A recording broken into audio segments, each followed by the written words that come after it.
that is in fact where we find our Mark Strassman in Daytona Beach, Florida, where the conditions do continue to deteriorate.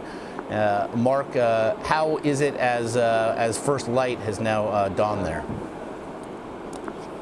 Well, it's getting worse, as you mentioned, Josh. No real surprise. I mean, the storm is probably an hour and a half to 2 hours away from crossing Daytona Beach, where I'm standing now. You can see, behind me the winds have been really picking up over the last couple of hours. I just talked with one emergency official who said about an hour ago they clocked winds at about 107 miles an hour. So that'd be a Category 1 force, but clearly they expect those winds to increase, at least the gusts to increase as this storm moves closer to Daytona Beach.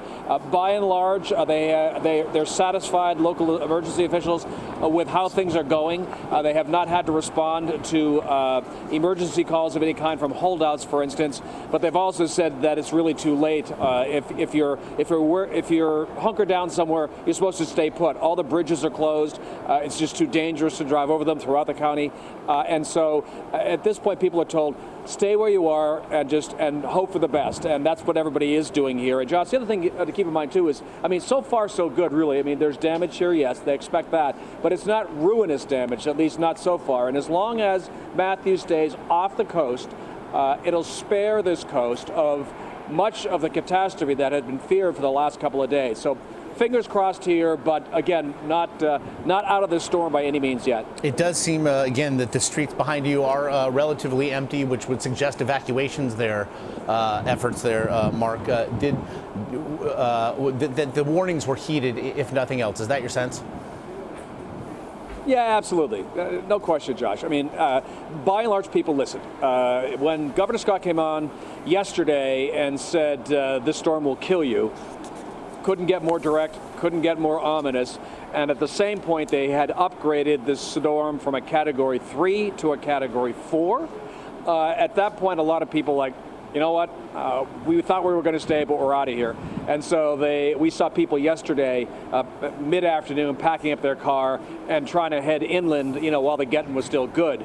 But at this point now it's too late. If you have stayer's remorse at this point, you're out of luck. You're basically being told, stay in the safest place in your house, and let's just hope that when you roll the dice, that it was a good gamble to take. So so far so good again, Josh. But look at these conditions. This is getting worse, not getting better, and this is going to be the case for another couple hours at least. Certainly, then, as it pushes its way towards you, Mark, we've heard from experts really for the last 36 hours that there are two things really to worry about: the wind, and we of course see the effects of that behind you, but also the storm surge. Daytona Beach is a coastal community. Much of its economy is tied to its standing again as a coastal community. Certainly, there's a lot of real estate along that coastline. What could a 10-foot plus storm surge do to that? Well, that's exactly right. 9 to 11-foot storm surge is what they're talking about here. A couple things. Obviously, beach erosion, which is a significant issue to an area that heavily relies on tourism. But there is a iconic structure here called the Main Street Pier. It juts out several hundred feet into the water. It's got all kinds of amusement attractions here. That pier is not in great shape.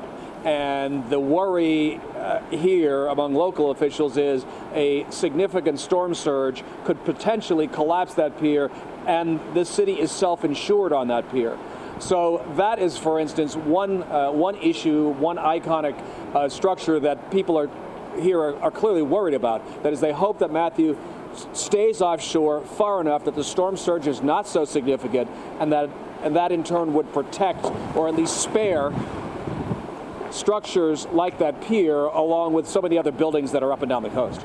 Okay, Mark Strassman, again, as you mentioned, conditions, as we can actually see, they're deteriorating. It is expected, if the storm does move at roughly the rate it has, 15 miles an hour or so, it should be arriving to those shores in Daytona Beach at around 11 a.m. Eastern. Obviously, we'll be back with you throughout the morning there in Daytona Beach. Mark Strassman, we appreciate the time.